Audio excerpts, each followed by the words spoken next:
上一集就講到同兩位大媽一齊去淺草寺喎，今集我哋又講咩呢？快啲去睇下先。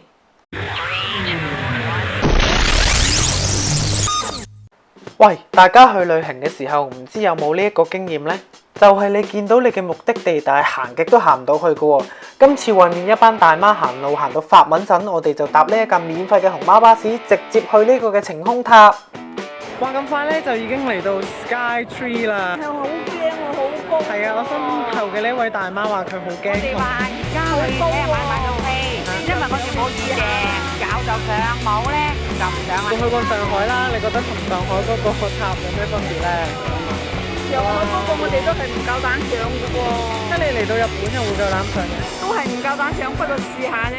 話説咧係一早話同佢哋訂定飛先嘅，如果大家嚟嘅話咧，記住上網訂定飛先。咁咧佢哋嗰陣時話唔上啦，而家又突然間話好想上，咁我就睇下使唔使排隊排到4個人啦。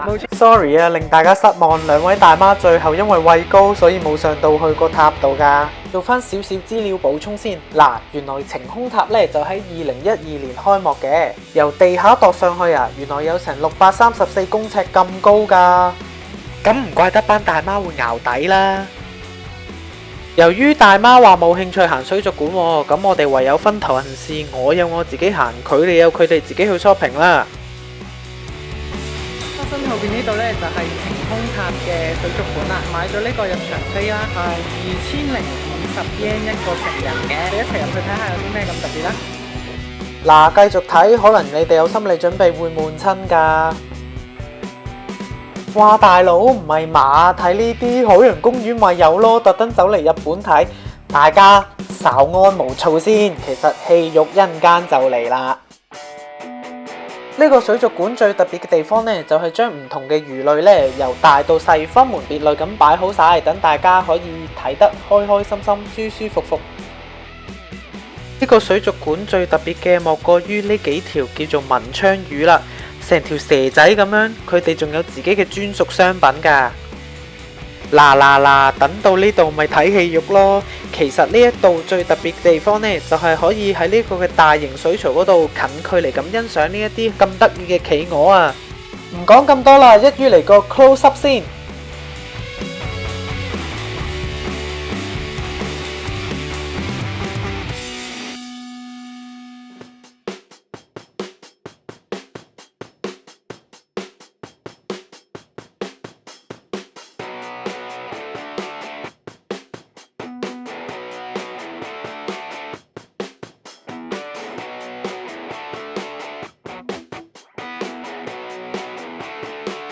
咁因為就快到聖誕節啦，咁所以咧呢度亦都有啲許願卡咧俾大家咧許願嘅，就係一個企鵝造型嘅許願卡嚟嘅。咁寫完之後咧就可以掛喺後面嘅呢一啲聖誕樹嗰度啦。一場嚟到，我都梗係寫翻個願望先啦。行完水族館就梗係唔少得買精品啦，入邊咧有好多唔同用海洋做主題嘅精品嘅，好似呢一隻不知名嘅墨魚咁樣啦，同埋呢度嘅企鵝啊。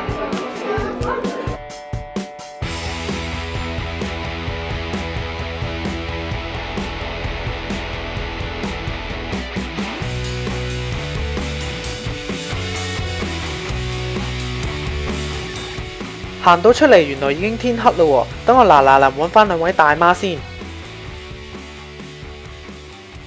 最後同班大媽周圍行下睇下，望下啲衫，又望下啲精品，佢哋都好似買唔落手喎，因為都已經行到攰攰地啦。咁我哋不如去食晚餐啦。好啦，而家咧嚟到晚飯嘅時間。最後的晚餐，最後的晚餐。係啦，呢兩位大媽咧就一個點咗師傅，食咩㗎你？我食蘑菇，同埋你食茄子啊，茄子蘑菇。咁咧，到成件事未夠半個鐘就話，等好耐啊，冇得食啊，你死啦，生我死啦咁。係好餓嘅佢哋。而家咧，我哋就開動啦。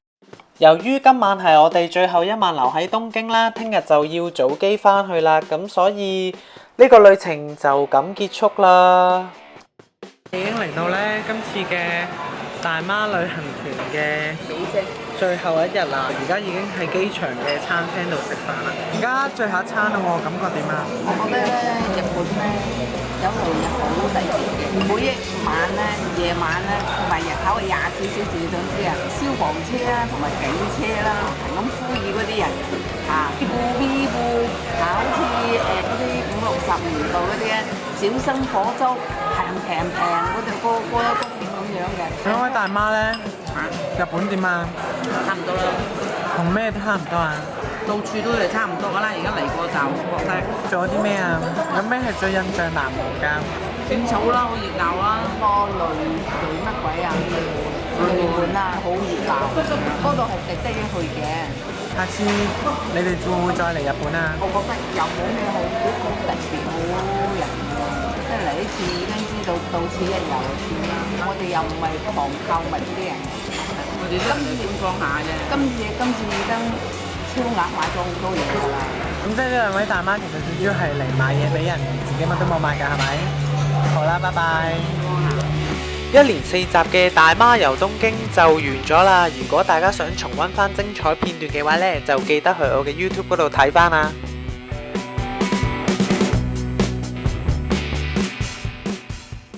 大媽，點解你咁中意食嘅？我哋食咗好多海產，而家要食下呢啲呢啲肉包係咪？包。